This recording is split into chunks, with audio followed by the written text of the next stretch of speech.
Welcome back to another episode of Poncha Talk. My name is Ellie, and I'm host of Poncha Talk. And in this podcast, we talk about all things related to remote work, the digital nomad life, and pursuing your passion and dreams in life. And in today's episode, I will be speaking with Anna. She will be joining us from South America, and she has been traveling the world for the last 4 years while working full-time remotely. And I'm really excited to speak with her because most of the nomads that I meet are self-employed in some way or freelancing or something like that. But Anna is actually doing the whole thing while working full-time for a company. So if you're thinking, I'm never going to find a remote job that will allow me to travel, there are options out there. So let's hear from Anna, how she got started, where she's traveling, and what she does for a living.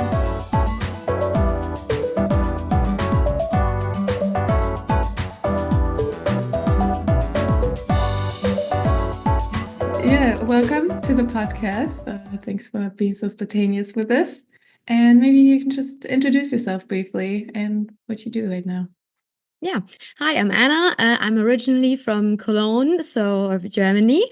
And basically, I've been traveling all my life ever since I was able to. I started traveling, and I always knew that I'm not going to have a, let's say, normal life, and that I'm not meant to be living in a city in Germany, going to an office job. That's why I studied tourism management. And now, still for 5 years, I'm already in digital nomad. So I'm having a full-time remote job. And I quit my flats, own not many things, just a few boxes at my dad's place in Germany. And yeah, I'm traveling ever since then full-time. And I'm working in marketing, I think, as a lot of people who work or are nomads or at least working remotely. And I'm specialized on LinkedIn ads and LinkedIn organic. But I also do many other things because I'm working in a startup. So we all know how it works in startups. Yeah. Cool. And so the startup is fully remote, right? Do you even have an office, or is it fully remote? It's fully remote. We do not have an office. Like, we have some cities where, let's say, more people are living. Like, for example, Barcelona is kind of like a hub. Like, there's 6 or 7 people living. And then more people are living in Munich. But in general, we are spread entire the complete world. Just no one living in Oceania. And other than that, we have people on every continent. So was that a deciding factor when you started working there? You were actually looking for a fully remote job? Yeah. Yeah. Was it hard I was to working. find? Yeah. Yeah. I was working in another startup before, and then I quit my job there. Although I had the freedom to work from anywhere, but there was just a lot of toxic leadership. So I decided to go. And it was really hard to find in the beginning because I started 2 years ago, like 2 years ago. And I knew that finding something that is as flexible as I had before, which means like really work from anywhere, entire world, was quite hard to find, because usually you would find remote only in Germany, remote 20 days vacation within Europe. And I was like, I want 360 days vacation on the entire planet. So it was quite hard. And I was really frustrated, to be honest. I was like, oh my God, I will never find a job again that is remote. And then I started freelancing, and I thought, okay, worst case, I just, continue being freelancer. But I didn't really enjoy it too much, to be honest. Yeah. And then I found WorkFlex by accident, actually. I was just checking hashtags on LinkedIn, like hashtag remote job or something, or hashtag something, I think hashtag remote job or remote company.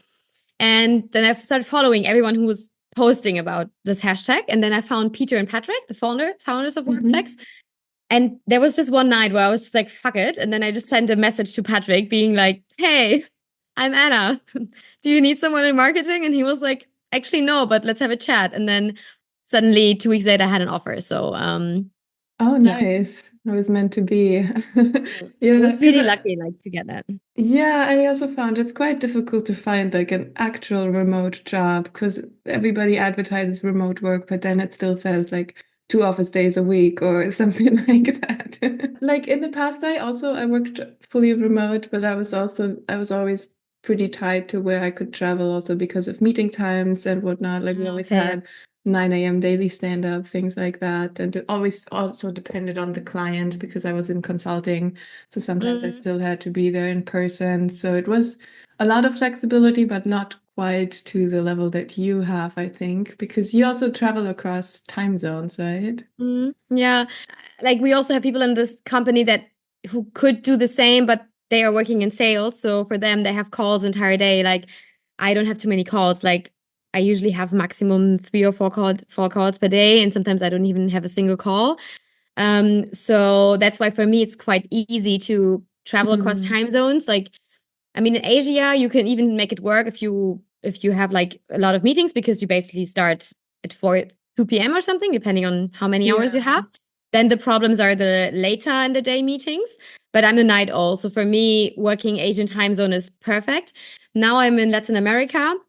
So we used to have 6 hours, then we had 4 hours difference. Now we have 5 hours difference. That means I wake up at 6 and then it's already 11 in Germany, which is, I'm basically missing half of the entire first half of the day. But I've been doing that for 6 months now, and it's not a problem at all. Like I just have a blocker in my calendar, and if anyone sends me a meeting before that, I just don't accept. Like I just decline, and then either watch the recording or we move the meeting or something.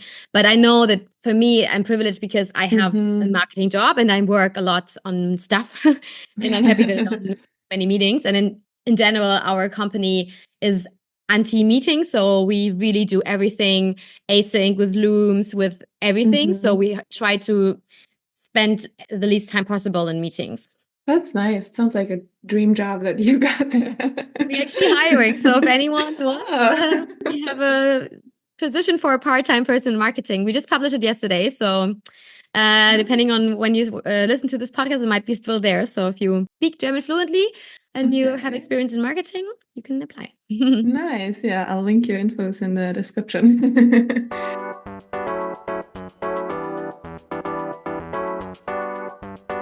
I mean, WorkFlex offers the organizing vacations and more the legal side for other companies, right? That's what the company does. Yeah, we do the entire. So basically, if a company wants to offer a vacation as a benefit or in general does international travel, we take care of the entire compliance risk. So we prove all the, by now it's 10 different risks dimensions that technically you should prove if you go on a vacation. No one does it, but there have been a lot of problems lately. So that's why the bigger the company is, the more important it is to actually take care of all these risks.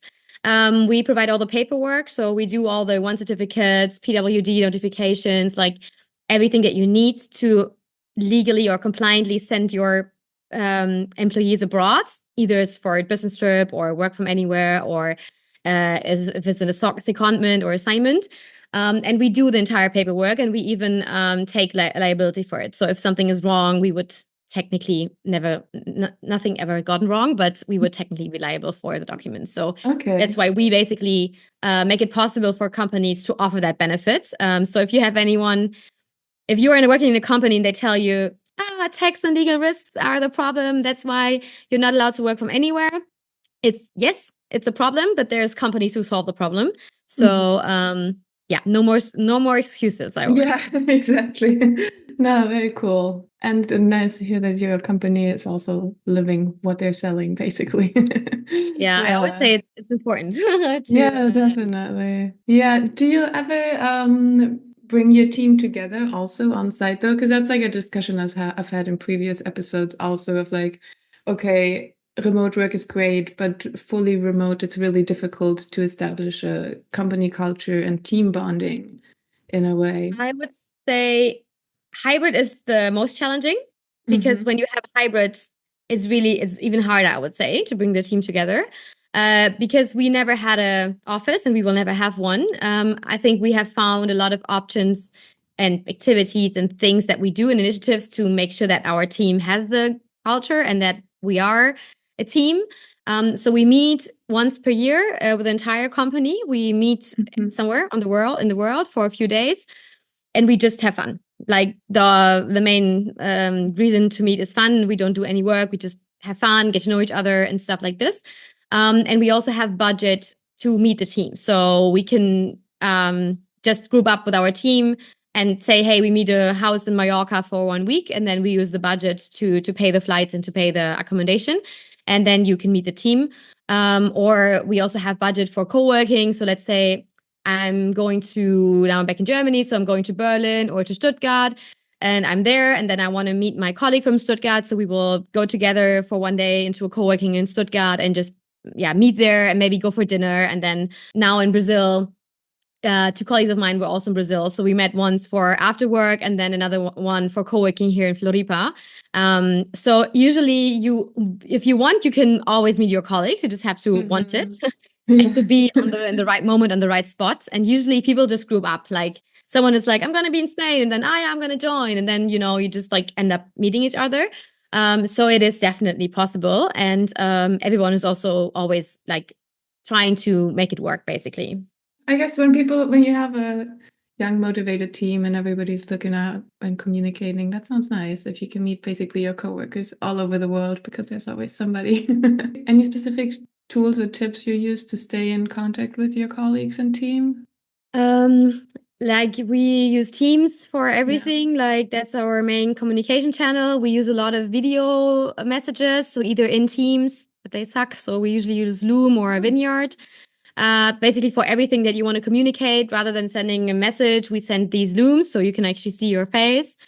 Oh, that's nice. Yeah. And that's what we're also using. Like we have founder updates regularly. And we usually there's one channel for founder updates, and then the founders send a video note basically, and then present. Except instead of setting up a meeting and just everyone needs to block 1 hour, then they send these like video notes, and then you can watch it on triple speed or double speed or whatever you want. Yeah. So we're really trying to make sure that we don't that we allocate our resources to the things that matters and that we don't waste time. I would say this is the most powerful tool that we use.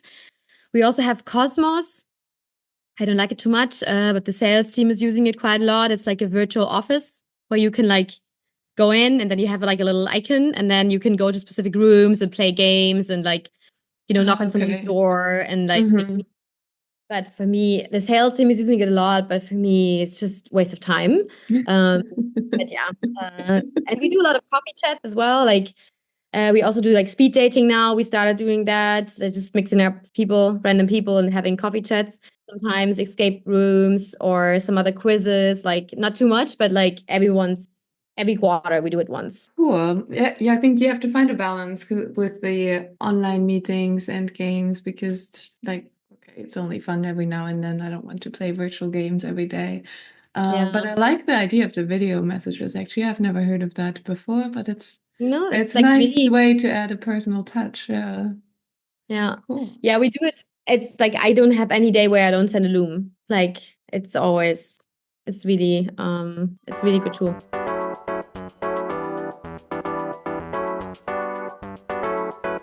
Fun. Yeah. So right now you're in Colombia, you said, right? I used to be. I'm now in Brazil. Okay. Yeah, we arrived like 6 weeks ago. Wow, crazy. Yeah, 6 weeks ago. And we went to Rio for the carnival to celebrate with the people that we met in South Africa, and my best friend who also came with her partner. And now we've been living with my best friend and her partner in a house together here in Floripa in the south. We use the time to record also a lot of podcasts. We also have podcasts together. Just co-work together. All of us are working remotely, so it was really nice to just, do your work, and then after work we went to the gym or play tennis, or on the weekends we explored the island together. So that was really, really nice. Nice. That's quite a long time already, 6 weeks. How long do you usually stay at your destinations when you travel around? It depends. Like I used to be really fast, and I was doing that for I think 3 years. I was just moving like every 1 week, 2 weeks, 3 weeks. Like I was hardly ever staying somewhere for more than 4 weeks, and I couldn't do it anymore. At one point I was like, okay, I have to slow down.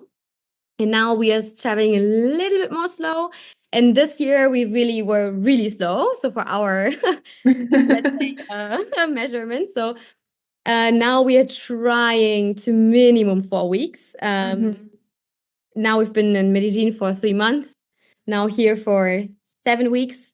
So yeah, and then again in winter we want to do 3 months in Portugal. So if you do this for 5 years, then you realize that it takes more energy if you move too much, and you also crave some more stability and like routines and stuff. So that's my biggest advice for anyone who's starting. Don't move too fast, like minimum 4 weeks. Don't do this 1 week here, 1 week there, 3 weeks there. It's like, no, just pick a spot, stay there. Like, I don't know, how is it for you? Like, how do you do it? Yeah, actually, well, I've made the same experience because the last 2 years I started off also the exact same thing basically. I started off really, really fast, like sometimes even just like less than a week in places, and I was just like moving because at the time I was also like freelancing and just kind of had a lot of freedom, and I wanted to backpack all around, and it got so messy. Uh, And then I started doing a little slower in co-livings, like 3 to 4 weeks usually, at different co-livings around. But now I'm actually settled on Madeira, so I decided to stay here. I really liked it. I kept coming back here for remote work, and I was ready to settle somewhere. So I How long chose did you this travel spot. before you settled? Around 2.5. Oh, no, 3 years, I say. Yeah, Yeah. almost I think on and off. I had a discussion. I have this conversation with so many people, especially because I meet so many new people, like via LinkedIn or like now, like also like in meetups and stuff. I think 3 years is this magical number. Like everyone you talk to who has been doing this nomad thing for more than 3 years will tell you, actually, I think I need a base. Like I think that's just common thing. Like really, I've heard that from everyone. But would you ever put your base in Germany, or are you looking at other places? No, no, no, no. No, I cannot really. I Yeah. love Germany for many things. I love coming back in summer, coming back for Christmas, but for me, there's many reasons why I don't see myself Mhm. just constantly living there anymore. At the moment, I think the base might be Algarve in Portugal. Okay. Um, but I haven't been there in 5 years, so that's why we're going back now in winter to see if we really Mhm. feel it. And then I could see just, yeah, getting a place there, staying there for maybe 5 months or something a year, and then still travel. Like, Yeah. What are the factors that you look for in your destinations? it's actually many people ask that question. So it always depends on many things. So either it's because of people. So Mhm. let's say we know that our friends are going to be 100% in January on Fuerteventura. Then we know, although Fuerte is not my favorite island, we would still prefer Fuerte over Gran Canaria because I know our friends are there. So this is how Yeah. we would choose. But sometimes we also choose because we hear about a place and then suddenly we hear about the place every day. And then we start investigating and then it's like, oh, maybe we should go there. And then we check time and like weather and stuff. And then we see, okay, when would it make sense to go? And then we decide if the city, like if I'm going alone with my partner, we usually make sure that the infrastructure is good. So that there's other nomads, that there's a Mhm. community, because a community of nomads always means that there's specific facilities and that life is doable there, or let's say easy for nomads. Yeah. That's usually one criteria, especially when we go alone. Like when we go with a bigger group of friends, I don't mind because I have everyone around me. But if you're going alone, then I prefer having like the option to meet other people. And also prices, of course, like we always travel to places that are cheaper than Germany or at Mhm. least equal. Yeah, then we also see what we're craving. Like now, for example, we've done 6 months South America.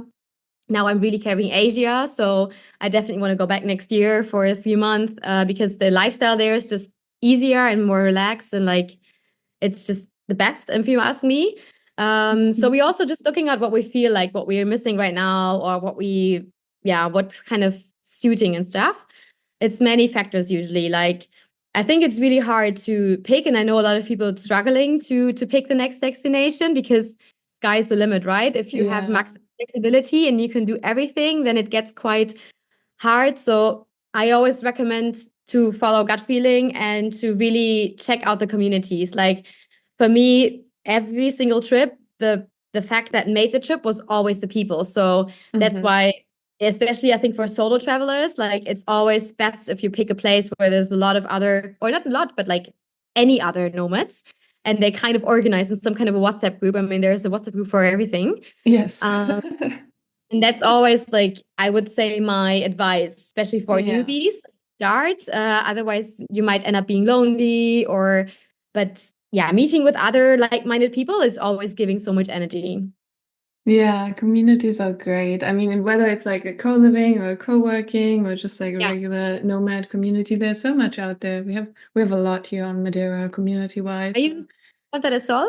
No, I'm in Funchal actually. Okay. Yeah, which is Madeira is not big. Ponta do Sol Yeah, is yeah. like 20 minutes down the road. No, but long term, Ponta do Sol is a digital nomad village. So there they also have a community with a lot of organized activities, a free co-working and everything. But it's like a beach town. There's not much there. So like for everyday life, things are happening in Funchal on Madeira from my perspective. And there's a huge community here as well. We have events like basically every day, anything Nice. from like lunches to also a lot of giving back, like beach cleanups, things like that, dog walkings. And then we have workshops, all sorts of things. I work for them right now, so that's a really fun place to be. Yeah, well, it's called Madeira Friends, and they organize a lot. So I Nice. really enjoy that I'm like settling down, but I'm still in the community, meeting people from all over the world. Yeah.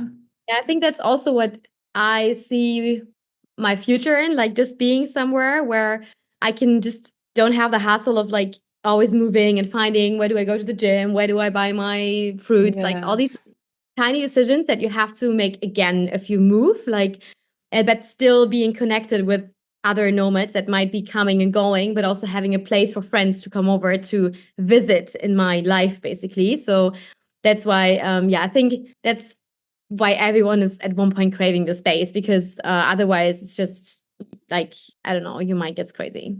Yeah, and it's nice here. Like I have my apartment, I can put some pictures on the walls, things like that, settle down. There's also a lot of people that are here longer term that are staying on Madeira.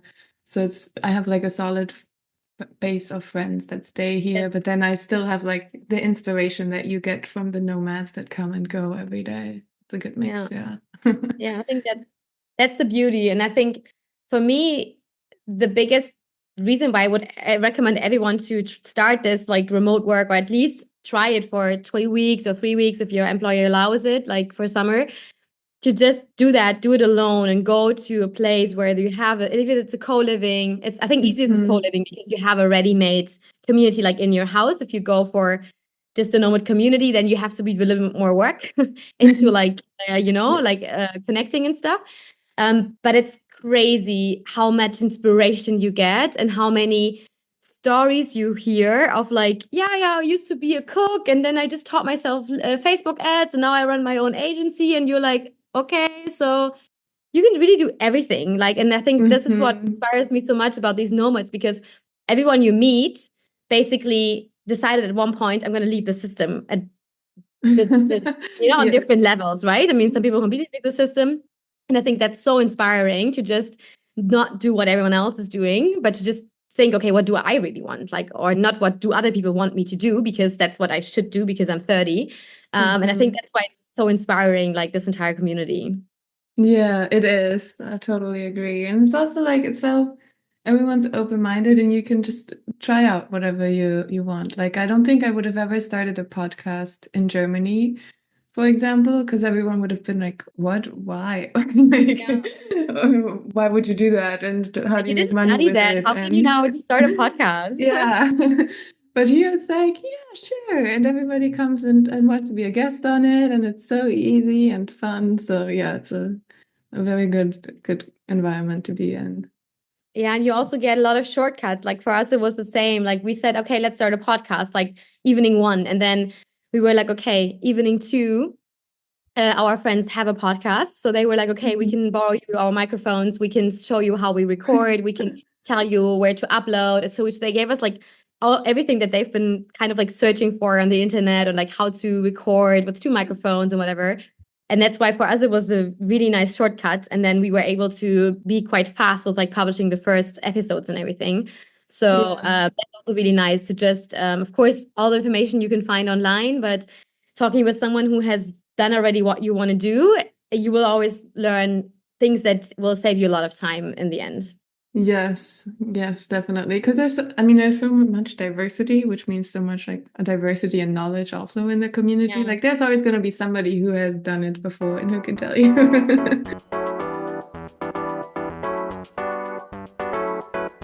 In your travels, have you ever had a destination where you were like, oh, this is not it? That was a bit of a fail where you ended up? Luckily, not too many because I do my research before. Okay.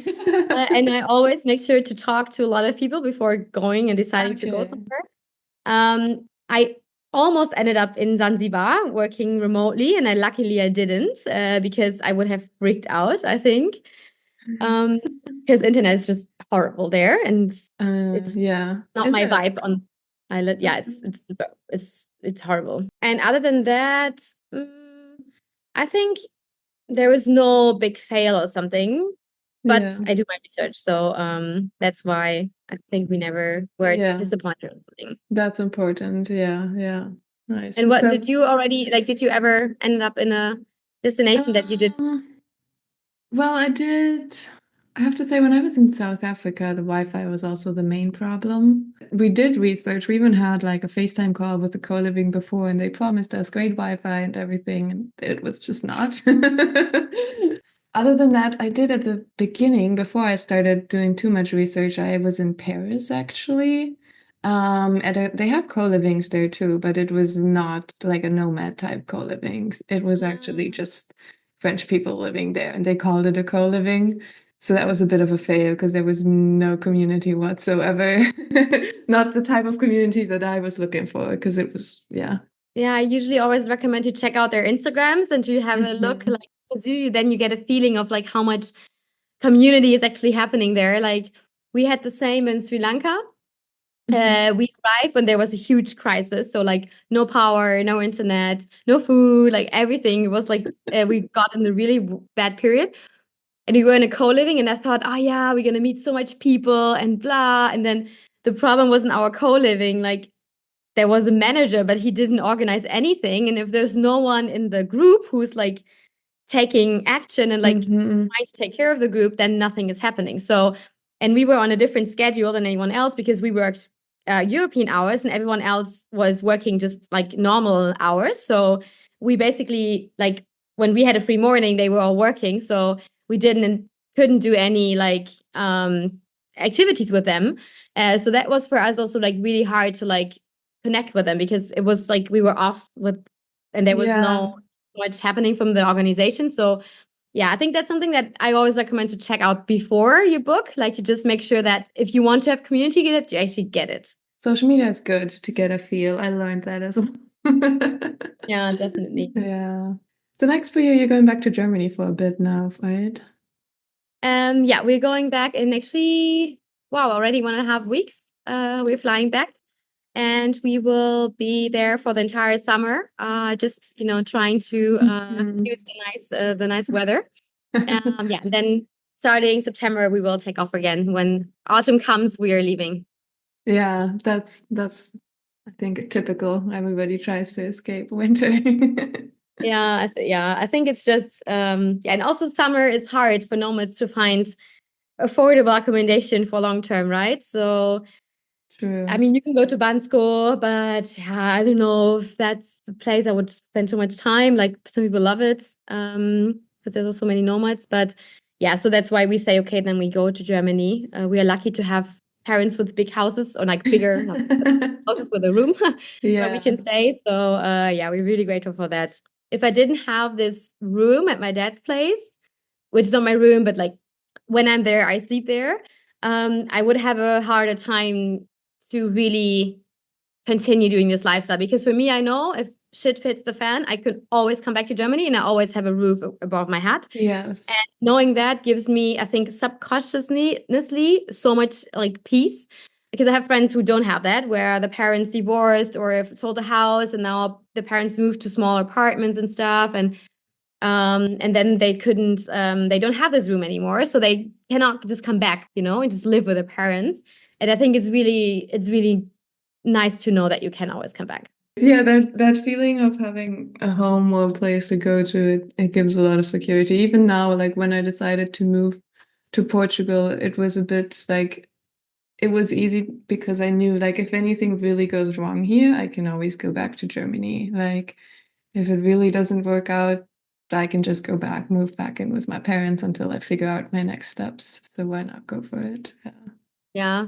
And I think that's also something that you learn when having this lifestyle of just learning to risk more. Because you face so many challenges every day that you don't expect by just living your life. So it's really you become, I think, really like ever since I have this lifestyle, became so much more resilient because I'm like, okay, yeah, no power. Okay, all right. Let's take the laptop and just go, down the street to find, or like there's so many random places I had meetings in because buses were late or planes were late or whatever. And you become so much more like, oh, okay, yeah, no problem. I do the meeting on the airport, on the train station. Like, I don't know. Like, I think it's really fun to observe yourself how you kind of, change while having this lifestyle. Yeah, you kind of learn it's not that serious. And most people actually don't even notice. Like I realized for meetings, people don't really pay too much attention to like your backgrounds or something. Like people would not even realize that I'm working from a completely different country or at an airport or at a cafe or something. You just need good noise canceling and you can go out. Yeah, I think that was my biggest fail I had it in the beginning. Like I had good like headphones, but without noise canceling. So they would cancel the noise from the outside for me, but they wouldn't cancel the other way around. And that was my biggest challenge in the beginning, that I didn't invest in the right headset. And it would have saved me a lot of travel, to be honest.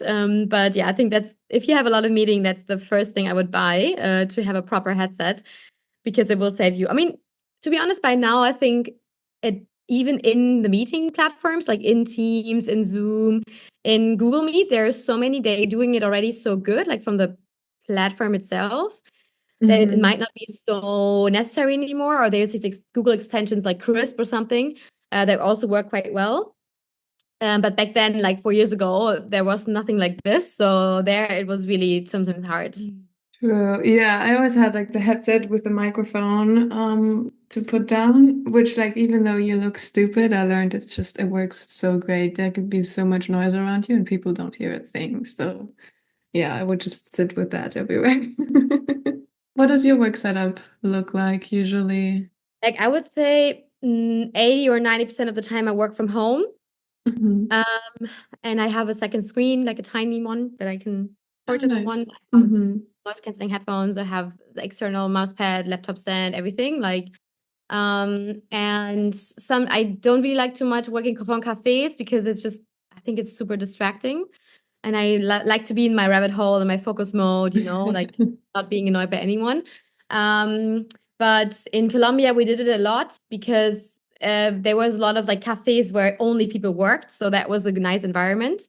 Sometimes we also, like for example, in Hoi An, we booked a monthly subscription in a co-working space because we knew that we were not going to be able to find an accommodation where we can work from, and we knew that the co-working space is really good. So we always kind of check what the destination has in place. And sometimes, depending on how you live, it's also nice to have this switch between home and then like this is where I do my work basically. Yeah. So it always depends, but also a lot of times we also rent bigger houses with friends, and then we have like many rooms and like many tables and outside areas, and then kind of like we end up just spreading around the house. That also sometimes happens, so it really depends, but mostly it's in the house basically. Okay. Yeah, that sounds nice. So, like basically creating your own co-living with friends then.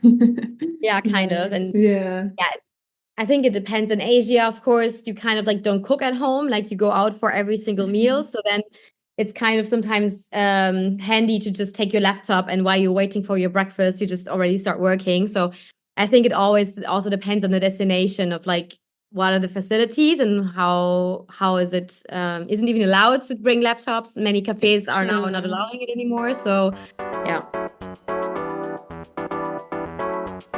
Makes me want to travel again now, talking about all of this. Yeah. I go like back and forth whether I like the decision that I settled down or not. But you can always just go, right? Just sublet your flat and then you can still go. Yeah, I could always go. We'll Yeah, I see think how that long I last, yeah. Or I think just it's always maybe a good. trip, yeah. Yeah, I think it's always just good to know if you can always leave, right? I think I wouldn't mind if I had now a flat in Germany, okay, but I knew, okay, I can always sublet it and just go again if I want to. I Hmm. think just knowing in your brain, it's not like you're stuck there forever, right? Also, when we are now moving to the Algarve, if we will, I also know that doesn't mean that I will raise my kids there, right? Maybe I decide after 1 year, I don't feel this anymore. And then, you just, I think sometimes we are not stopping ourselves, but there maybe limiting or stopping ourselves, just putting boundaries that are no boundaries because just because you do X, it doesn't mean that you have to do it forever or something, right? Just because you decide for this, it doesn't mean that you have to stick with it. Like, I Yeah. think we are taught that we should do it. If you decide this now, then you should, whatever. But this is stupid because you can always change, right? You might lose money or whatever, but yeah, it comes back, hopefully. We'll see. No. Yeah, but absolutely. I mean, I say I settled down on Madeira, but for me, that means like, okay, I'll check it out this year if I like it. If I don't like it, then I'll go somewhere else again. Yeah, We'll I see, think because that's that's like small island. I don't know how long I will last here. yeah, and I think Yeah. it's also okay, right? I mean, everyone, as long as you check what you really feel like doing, and I think that's also something that it's really like a journey when you start doing this home free life and you have the sky is the limit and you can go anywhere and you can literally like you're overwhelmed. Like you start really looking at, okay, everyone's going to Bali. Okay, should I really go to Bali or what do I really feel like? Like really Hmm. asking and just asking, okay, so technically I could go anywhere. So I should now definitely go to this country because I'm now allowed to go anywhere. But why would you? Like if you don't feel like doing that, why would you go, right?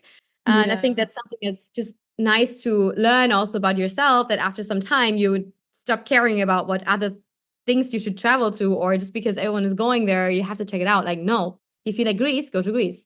If you feel like Italy, go Exactly. to Italy, right? And I think that's also kind of part of the journey, I would say, that many people in the beginning, they don't ask this question to themselves. They just do what the mainstream is Hmm. doing. But I can really highly recommend to really ask these questions regularly, like to really make sure that you're aligned with what you actually want, right? Because the freedom is also scary sometimes. It is, yeah. And I guess that's maybe why so many people start off traveling so fast, because you're trying to go to all these places that are out there. And I remember I had also like a list of places, and everywhere you go, you meet new people who tell you about more people, more places.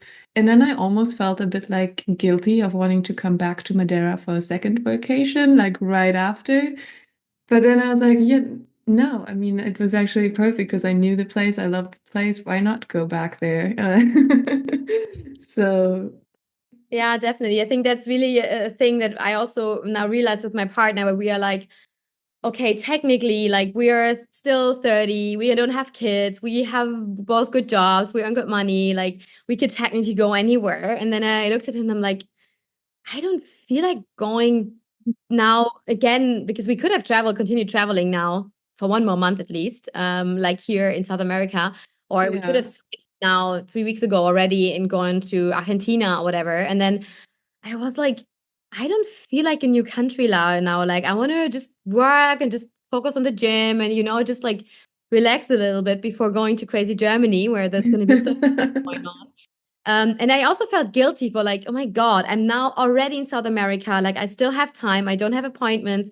I can do it on my job. Like I could easily go to Argentina now for 1 month, but I just didn't feel it. So, and that's really when you have to like get your mind straight again. Like, okay, wait. It's not about like what you think, what you should do, because technically the logical sense, decision would be going to Argentina. But if your body says stay where you are and just, do a chill month, do it. Like, and I Yeah, think that's yeah. something that, yeah, it comes with time. I always say this is the grown up nomad thinking. Like, it's not there in the Yes, yes. beginning.